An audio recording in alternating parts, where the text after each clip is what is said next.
Assalamualaikum warahmatullahi wabarakatuh. Perkenalkan, kami dari kelompok 3, absen 13 sampai dengan 18, 12 MIPA 4. Kami akan mempresentasikan materi tentang hakim. Saya Indira Rahma Prahasti, absen 13. Saya Jati Auliasari, absen 14. Nama saya Karina Putri, absen 15. Nama saya Lala Rahmadini, absen 16. Saya Mahdaiza Lumungga, absen 17. Saya Maulidia Audina, absen 18. Berikut adalah video PPT yang sudah kami buat. Yang pertama yaitu sejarah singkat hakim. Sejarah singkat hakim dimulai pada masa penjajahan Belanda atas Indonesia. Selain mempengaruhi roda pemerintahan, juga sangat besar pengaruhnya terhadap peradilan di Indonesia. Pada masa penjajahan Belanda, Hooggerechtshof beranggotakan seorang ketua, 2 anggota, seorang Pokro Jenderal, 2 orang advokat jenderal, dan seorang panitera yang dibantu oleh seorang panitera muda atau lebih. Informasi, Hooggerechtshof merupakan pengadilan tertinggi yang berkedudukan di Jakarta atau Batavia dengan wilayah hukum meliputi seluruh Hindia Belanda pada waktu itu. Saya Jati Auliasari, absen 14.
Tugas hakim 1. Memimpin dan bertanggung jawab atas ketertiban dan kelancaran pelaksanaan sidang perkara yang dipimpin. Kedua, bertanggung jawab atas terselenggaranya peradilan yang bebas, mandiri, cepat, adil, dan biaya ringan. Ketiga, membantu pimpinan pengadilan dalam menyusun perencanaan program kerja jangka pendek dan jangka panjang, pelaksanaan serta pengorganisasiannya. Keempat, menerima, memeriksa, dan mengadili, serta menyelesaikan semua perkara diajukan kepadanya. Kelima, membuat catatan pinggir pada berita acara dan putusan pengadilan agama mengenai hukum yang dianggap penting. Keenam, mencatat hasil pekerjaan setiap hari ke dalam buku kerja dan melaporkan kepada atasan secara langsung secara periodik.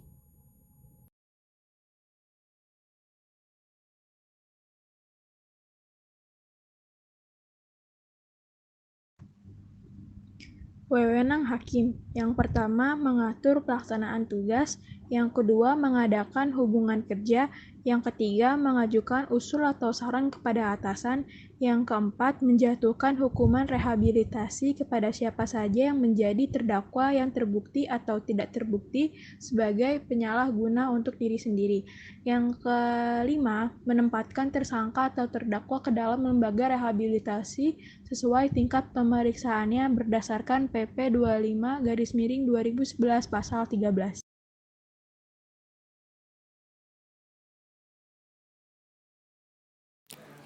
Kedua, tokoh inspiratif Hakim. Tokoh inspiratif Hakim yaitu Hakim Lume. Ketiga, contoh kasus yang ditangani tokoh inspiratif.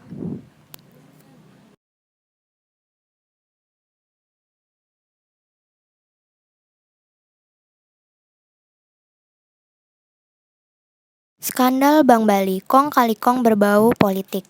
Salah satu drama paling getir dalam gelombang krisis moneter 1997 sampai dengan 1998 adalah skandal Kesi Bank Bali. Skandal ini menyangkut sejumlah nama besar, mulai Gubernur Bank Indonesia, sejumlah pejabat negara, tokoh Partai Golkar seperti Setia Novanto, bahkan menyerempet nama Presiden RI ketiga yaitu B.J. Habibie.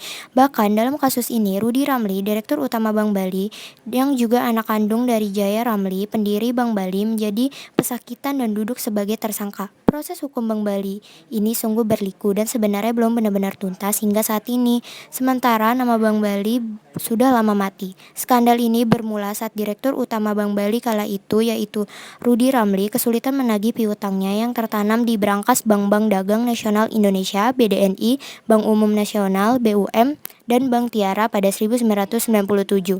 Total piutang Bank Bali di 3 bank itu sekitar 3 triliun rupiah. Hingga ketiga bank itu masuk perawatan Badan Penyataan Perbankan Nasional atau BPPN. Tagihan tersebut tak kunjung cair. Di tengah keputusannya, akhirnya Rudy Ramli menjalin kerjasama dengan PT Era Giat Prima atau EJP, di mana Joko Chandra duduk selaku Direktur Utama dan Setia Novanto yang saat itu sebagai bendahara Partai Golkar menjabat Direktur Utamanya.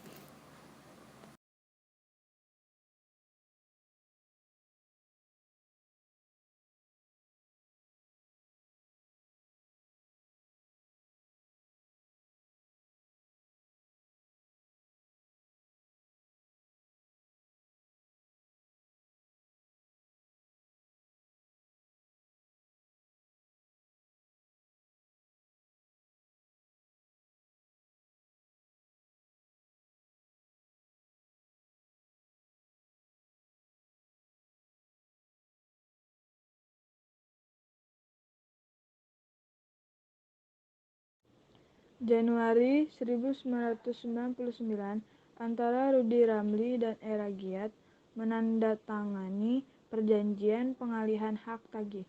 Disebutkan Era Giat bakal menerima fee yang besarnya setengah dari duit yang dapat ditagih. Dan memang betul, Cesplank, Bank Indonesia atau BI, dan BPPN akhirnya setuju mengucurkan duit Bank Bali itu. Jumlahnya 905 miliar, namun Bank Bali hanya mendapat 359 miliar.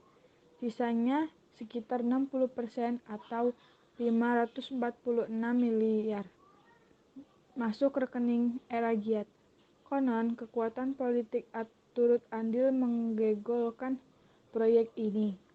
Saat itu, sejumlah tokoh Golkar disebut-sebut terlibat untuk membolak-balik aturan dengan tujuan proyek pengucuran duit itu berhasil.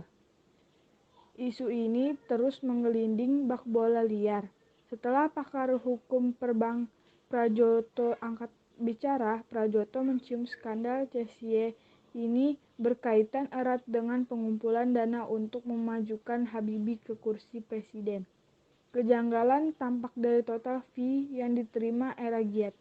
Perlahan-lahan kejanggalan itu mulai terkuak. CSI itu misalnya tak diketahui BPPN. Padahal saat ditekan, BDNI sudah masuk perawatan BPPN. CSI itu juga tak dilaporkan ke Pepam dan PT BEJ. Padahal Bank Bali sudah masuk bursa. Selain itu, penagihan kepada BPPN ternyata tetap dilakukan Bank Bali, bukan Era Giat.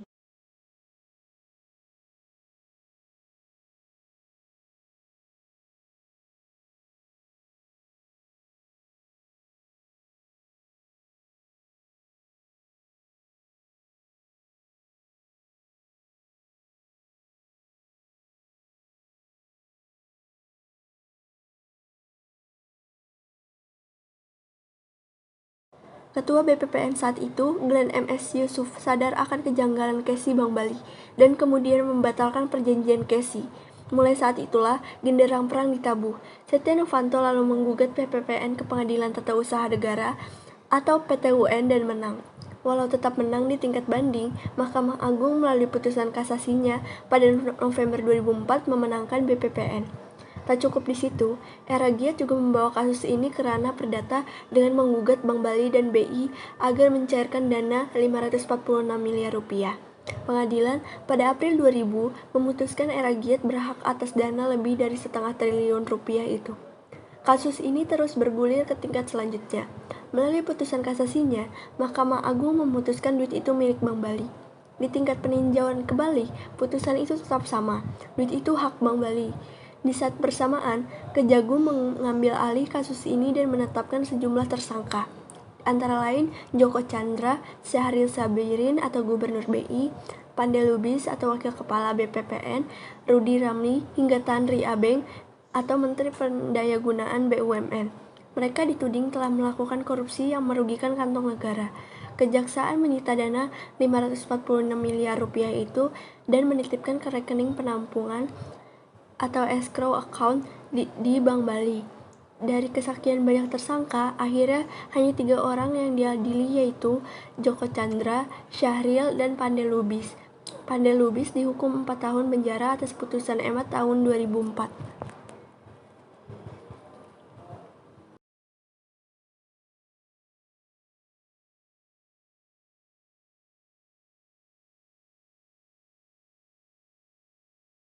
Adapun Syahril Sabirin, kendati pengadilan negeri menjatuhkan vonis penjara 3 tahun, belakangan hakim pengadilan banding dan hakim kasasi menganulir putusan itu. Yang kontroversial adalah Joko. Selain hanya dituntut ringan, hanya 11 bulan pengadilan negeri Jakarta setelah kemudian memutuskannya bebas di tingkat kasasi.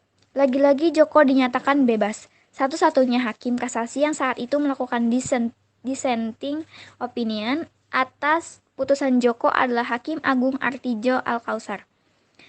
Kejaksaan tak menyerah dengan mengajukan upaya hukum luar biasa, yakni melalui mekanisme peninjauan kembali atau PK.